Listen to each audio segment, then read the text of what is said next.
Bienvenue à tous sur Catholand et en cette nouvelle année, je suis heureux de vous retrouver, j'espère en pleine forme. Et aujourd'hui, nous fêtons encore une très belle fête, c'est celle de l'Épiphanie. Alors nous allons voir ensemble 3 points, 3 petites leçons que peuvent nous apporter aujourd'hui les mages pour que notre année soit aussi radieuse, espérons-le, que la précédente. A tout de suite!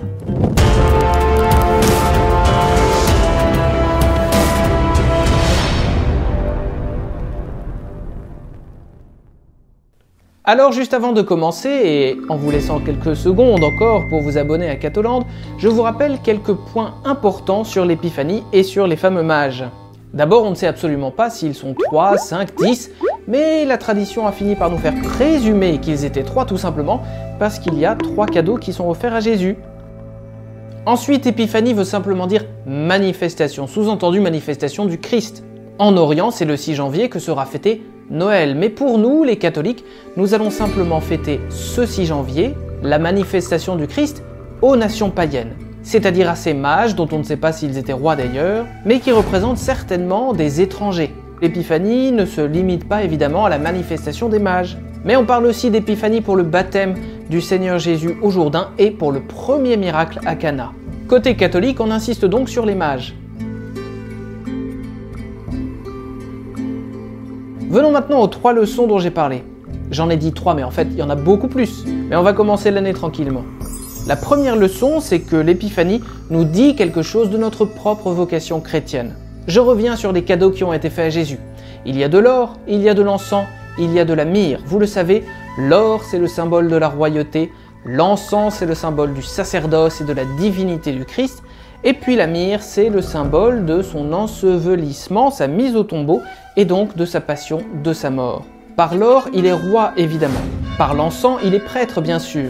Et puis par la myrrhe, il est aussi prophète. Et justement, quand chacun de nous est baptisé, nous devenons nous-mêmes, par participation à Jésus, prêtres, prophètes et rois, que nous soyons hommes ou femmes, peu importe. Donc ces cadeaux donnés par les mages, nous les recevons nous-mêmes, et c'est à nous de les faire fructifier dans notre vie.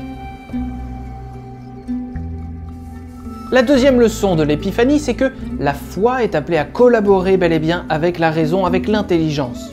Je l'ai dit, les mages n'étaient pas rois, on n'a aucune raison de le croire, mais en revanche, ils étaient des gens qui observaient les astres, ce qui veut dire qu'ils étaient des scientifiques en quelque sorte, des hommes de pensée, des hommes de calcul, des sages. Dans l'Antiquité, l'astronomie était un domaine très important qui intéressait très souvent les philosophes. Et ce qui est beau avec l'Épiphanie, c'est que l'observation d'un phénomène purement naturel et cosmique a conduit les mages à une réflexion purement spirituelle, peut-être totalement en dehors de leur terrain habituel.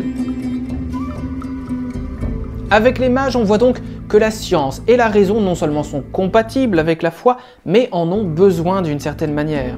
L'une et l'autre se complètent et s'équilibrent toujours. Mais c'est bien la foi qui va élever la raison en la portant au-delà de ce qu'elle peut simplement percevoir ou déduire. La troisième et dernière leçon des mages, c'est celle qui concerne la conversion. À la fin du texte, on le dit, les mages repartent chez eux par un autre chemin. Et cette phrase doit nourrir notre méditation et notre réflexion. Après avoir rencontré le Christ, on ne peut pas rentrer chez soi par le même chemin, on est transformé. Ça ne veut pas dire qu'on est méconnaissable et totalement différent et pour toujours. Ça veut dire qu'on est meilleur qu'avant. Car Dieu qui nous a créés prend toujours soin de garder ce qu'il y a de meilleur en nous, et pour le bénéfice du monde entier. Alors j'espère que ces 3 leçons des rois mages vont vous aider comme elles m'ont aidé aujourd'hui. Nous pouvons les prier pour qu'ils nous conduisent jusqu'au Christ et nous permettent par là de passer une meilleure année, plus sage et plus belle. Bonne année à tous!